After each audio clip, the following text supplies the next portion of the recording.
Yo, what's up? This is Monday. At sa video na to, i-share ko sa iyo ang week 2 progress ng sniper ko dito sa Ragnarok Origin Classic sa Curaçao server. So hindi ko na to patatagalin pa, kaya tignan na natin itong mga equipments ko. As you can see, naka-orange set pa din ako hanggang ngayon. Naka-resonance 3 at same pa din ang refine ko from last week. Pero nag-iba na ako ng accessories. From renowned archer gloves into brooch na ang ginamit ko. At nagpalit na din ako ng divine armament from white wing set into rider set. Habol ko na kasi ngayon yung consistent na attack speed ko over sa high damage.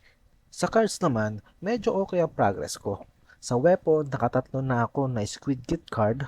Pouring card pa din sa armor, 2 pieces na level 5 Bapo Junior card sa mantle, Moonlight at Male Thief Bag card naman sa boots. Sa accessory, level 15 ang Stem Warp card at level 15 na din yung Greatest General card. At 2 pieces level 15 na Crab card pa din sa aking headgear. Ngayon, punta naman tayo sa stats.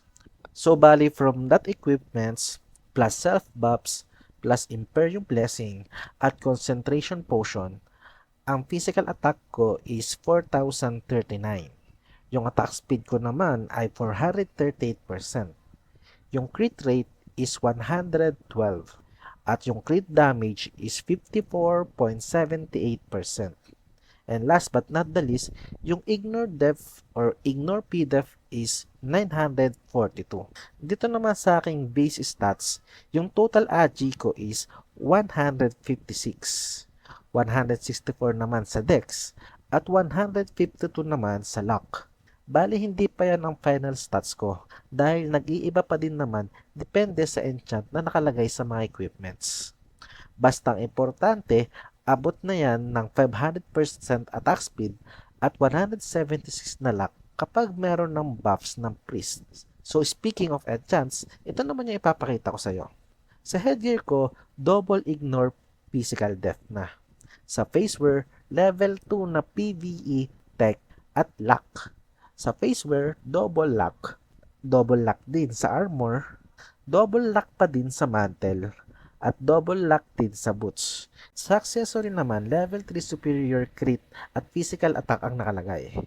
Double ignore pdef naman sa backwear, level 3 superior physical attack sa costume, at level 3 superior critical at physical attack naman sa bow. Sa mount naman ay level 29 na ako. Level 23 lang yan last week at may bonus na yan na plus 94 physical attack at plus 5.03% sa physical attack. Sa traits naman ay 148 na yung Brave at 146 naman sa Charisma with bonus of plus 58 physical attack at plus 1.46% sa physical damage. Sa equip, tatlo na pinapalevel ko dyan. Last week kasi dalawa lang ang aking pinofocus, yung Dexterity at Protector Barding lang. Pero ngayon, naisama ko na ang Sturdy Barding. Sayang kasi yung PvP damage bonus kung iiwan ko lang yon.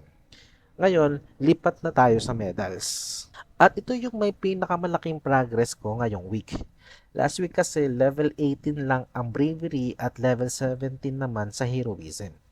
Pero ngayon, parehas level 45 na ang dalawa. Plus 230 attacks sa Bravery at plus 15% physical damage naman sa Heroism. At dito ko na-realize na sulit pala talaga mag-invest sa medals. Malaki ang naging jump ng damage ko nang nag-invest ako dito. At mamaya sasabihin ko sa inyo kung bakit ako nag-i-invest sa medal. Ngayon, silipin naman natin yung feather. Last week, level 92 pa lang ang max level kaya tatlong statue feathers pa lang ang open.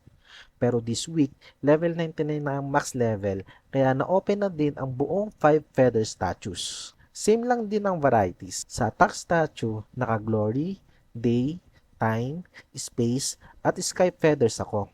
Sa death statue naman, grace, terra, divine, light, and dark feathers ako. Well, I'm trying my best na palevelin ko lahat ng attack statues ko ng pantay-pantay. Kaya kung mapapansin nyo na between tier 4 at tier 5 yung level ng mga attack status ko. Pero sa depth status, puro tier 1 lang yan. Ang pinofocus ko lang dyan is palevelin muna ngayon yung mixed feathers dahil sila yung nagbibigay ng PvP statuses. At para naman sa ibang progress ko, yung Master Research level ko is level 11 na. Last week kasi level 8 lang yan. Good thing na gumawa ako ng guild para may kasama ako nagpapalevel ng MR through Bloody Branch Summoning. And speaking of guilds, yung Pouring Night Guild naman is level 2 na. Ang next ko na papaleveling dyan is yung vending machine para sa feather boxes doon sa social shop. Sa mga bago pa lang na nakakapanood ng videos ko, originally PvE focus lang sana ang sniper ko at free to play. Pero natry ko ng isang beses ang Guild League at nagustuhan ko yon. Kaya I decided na gawin na din na PvP oriented tong sniper ko at gumastos ng 300 pesos para sa Radiant Pass. Ito yung reason kung bakit ako nag-invest sa medals at bumili ng Radiant Pass. Para kahit paano, hindi mapag-iwanan ng sobra yung progress ko compare sa ibang players na competitive din. At I realize na kung nag-enjoy kang laruin ang Ragnarok Mobile na to, hindi naman masakit sa bulsa kung gumastos ka ng 300 pesos per month, parang 10 pesos a day lang yan. So hanggang dito na lang muna ang video ko. Kung may question ka, please comment sa baba. Pa-like at subscribe na din kung nag-enjoy ka dito. Yun lang, kita-kits sa susunod na video. Paalam.